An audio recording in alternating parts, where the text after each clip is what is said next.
uko umunsi nyirizina w'amatora muri Amerika ugenda wegereza niko abakandida ku mpande zombi bashishikajwe no kwigarurira imitima y'abazatora. Umukandida wa Republican Donald Trump yibanze cyane ku ngingo irebana n'ubukungu bwa Amerika no gusebya ubahanganye. Dore ibyo tuzi kuri mugenzi wacu Kamala Harris, ntiyitaye ku Banyamerika, cyane cyane abakozi b'abanyamwete n'Abanyamerika bo ku rwego rw'ubukungu ruciriritse, ntabitayeho.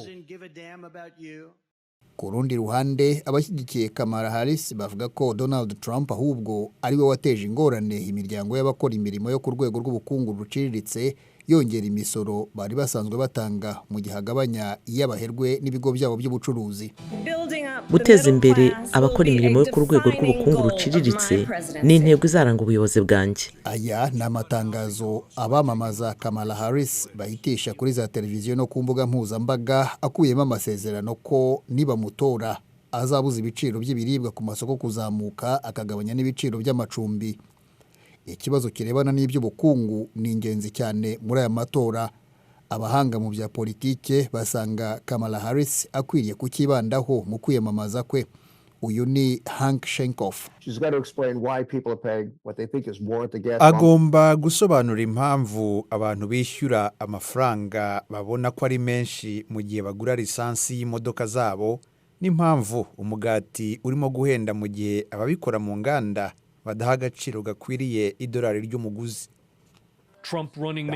Kandida Vice Perezida J.D. Vance wiyamamazanya na Donald Trump avuga ko gutora Kamala Harris bivuze gutakaza imirimo myinshi ku Banyamerika. Mutekereze ku nyungu zikomeye zabo mu nzego z'imirimo zasenyutse muri iki gihugu, abantu bakijijwe no gutwara akazi kanyu mu Bushinwa. Abo nibo bashaka Kamala Harris.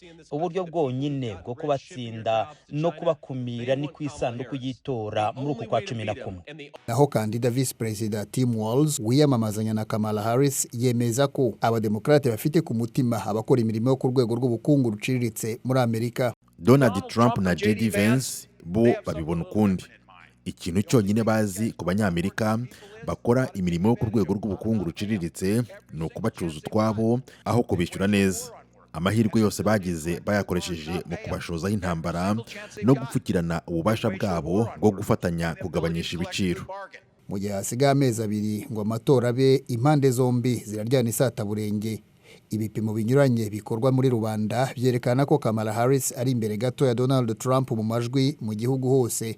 Umwe mu bazatora utuye muri Leta ya Michigan, David Martinez, ashyigikiye Trump.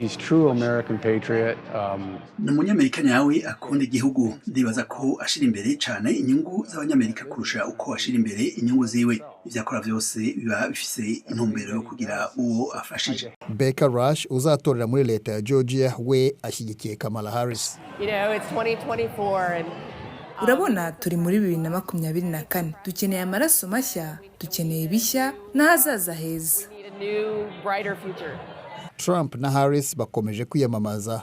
Mu cyumweru gitaha bazaba bitegura ikiganiro mpaka bazaba bahuriyemo bwa mbere ku wa kabiri tariki 10 z'uku kwezi kuri televiziyo ABC ya hano muri Amerika.